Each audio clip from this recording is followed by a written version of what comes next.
Hi guys, welcome to How to Solutions YouTube channel. In today's video, I'm going to show you how you can fix Instagram story blur problem.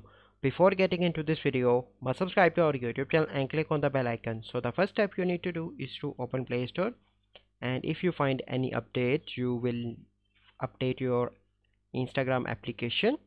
After that, you need to go into the settings and search in, and you simply need to go into the app management, and here in app list you will need to search for the Instagram and clear the storage. Okay, once you've done that, you simply need to go into the permissions and allow camera permissions.